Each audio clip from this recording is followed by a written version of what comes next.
Kementerian Kesihatan Malaysia ingin memaklumkan bahawa terdapat 168 kes yang telah pulih dan dibenarkan discharge daripada ward hari ini.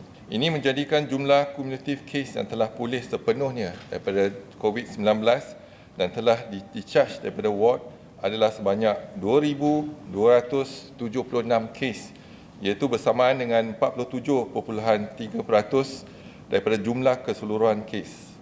Sekali lagi, bilangan kes yang di-discharge hari ini juga adalah melebihi bilangan kes baru yang dilaporkan. Sehingga 13 April 2020, jam 12.30 hari, terdapat 134 kes baru yang telah dilaporkan.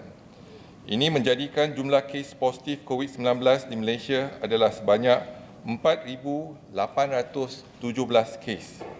Oleh itu, setelah kes kumulatif ditolak dengan kes discharge dan kematian, jumlah kes aktif dengan kebolehjangkitan COVID-19 adalah 2,464 kes dan mereka telah diasingkan dan diberi rawatan di hospital. Sehingga kini seramai 66 kes positif COVID-19 sedang dirawat di unit rawatan rapi. Daripada jumlah tersebut, 36 kes memerlukan bantuan pernafasan. Daripada maklumat terkini yang dilaporkan ke CPRC Kebangsaan, duka cita dimaklumkan bahawa terdapat pertambahan 1 kes kematian berkaitan dengan COVID-19. Justru jumlah kumulatif kes kematian COVID-19 di Malaysia adalah sebanyak 77 kes, iaitu bersamaan dengan 1.6% daripada jumlah keseluruhan kes. Kes kematian ke-77 iaitu kes 2,797 merupakan lelaki warga negara Malaysia berumur 62 tahun dan mempunyai latar belakang penyakit jantung, darah tinggi dan penyakit buah pinggang. Beliau merupakan peserta Perhimpunan Distri Petaling dan beliau telah dirawat di Hospital Melaka pada 31 Mac 2020 dan disahkan meninggal dunia pada 13 April 2020 jam 9.15 pagi. Kementerian Kesihatan mengucapkan takziah kepada ahli keluarga mereka. Susulan aktiviti tertumpu iaitu targeted approach yang telah dijalankan oleh Kementerian Kesihatan Malaysia melalui pengesanan, penyaringan, ujian ke atas kumpulan sasar yang berisiko tinggi.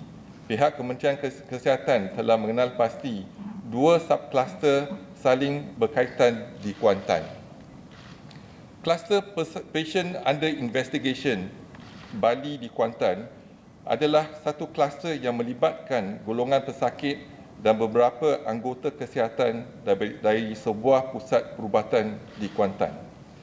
Sehingga 13 April 2020, 20 orang telah dikenal pasti di dalam kluster ini, iaitu 14 orang sedang dirawat di ward Hospital Tengku Ampuan Afzan, Pahang, di mana 2 orang telah sembuh dan 3 orang dirawat di unit rawatan rapi serta seorang telah meninggal dunia, iaitu kes 1,575. Daripada keseluruhan jumlah tersebut, terdapat 3 anggota kesihatan yang terlibat dalam kluster ini.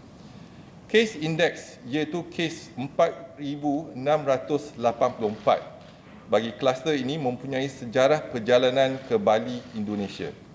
Beliau kemudian dia mempunyai kontak rapat dengan kes 1,575 iaitu abang pada kes indeks. Kes ke-1,575 kemudian dia telah menjangkiti 7 kes generasi kedua dan 11 kes generasi ketiga. Terdapat 339 kontak rapat yang telah dikenal pasti dan ujian saringan COVID-19 telah dijalankan, termasuk 202 anggota kesihatan. Kementerian Kesihatan ingin menasihatkan rakyat Malaysia agar memainkan peranan masing-masing dalam menangani pandemik ini. Demi kesihatan dan kesejahteraan semua adalah amat penting semua masyarakat patuh pada perintah kawalan pergerakan di Malaysia. Rakyat Malaysia disarankan untuk duduk di rumah dan amalkan jarak sosial yang selamat, iaitu sekurang-kurangnya 1 meter daripada orang lain. Teruskan amalan kebersihan yang tinggi, misalnya kerap mencuci tangan dengan menggunakan air dan sabun dan amalkan gaya hidup yang sihat dan pemakanan yang seimbang. Ingin dimaklumkan, statistik kes di kawasan Perintah Kawalan Pergerakan diperketatkan di Kluang. Jumlah kes positif di Kluang ialah 201 kes, iaitu pertambahan 8 kes baru. Bandar Baru Ibrahim Majid ada pertambahan 8 kes tersebut, iaitu 163 kes.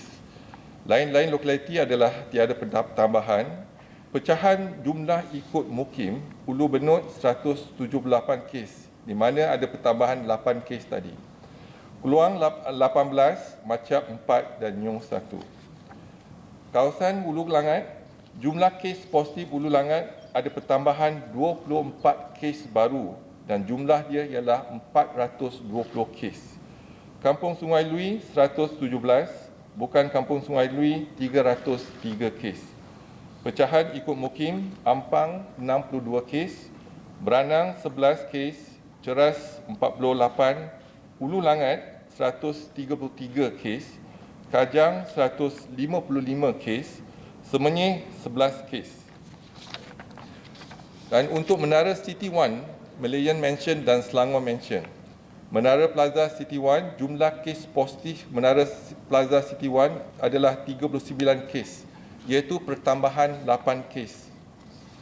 Untuk Malayan Mansion, jumlah kes positif Malayan Mansion kekal 4 kes. Untuk Selangor Mansion, jumlah kes positif Selangor Mansion adalah 82, iaitu pertambahan 7 kes. Dan untuk maklumat terkini untuk kumpulan risiko tertinggi, iaitu kluster perhimpunan di Masjid Seri Petaling. Setakat ini pensampelan telah diambil, iaitu sebanyak 23,915. Bilangan kes positif ialah 1,850 bersamaan dengan 38% pada keseluruhan kes. Bilangan negatif ialah 19,724 dan bilangan dimasukkan ke ward sekarang ialah 1,861 kes. Mengikut kluster sehingga kini, ingin dimaklumkan kluster kes import daripada Itali di Kuching ada pertambahan 5 kes. Jumlah keseluruhan ialah 50 kes. Kluster persidangan agama di Gereja Kuching kekal jumlah kes 117 kes. Dan untuk kluster kenduri di Bandar Baru Bangi, tiada pertambahan kes, kekal 96 kes. Kluster di Rembau, kekal jumlah kes terkini ialah 53 kes dan jumlah sembuh baru 4 kes. Keseluruhannya 40 kes telah pun sembuh.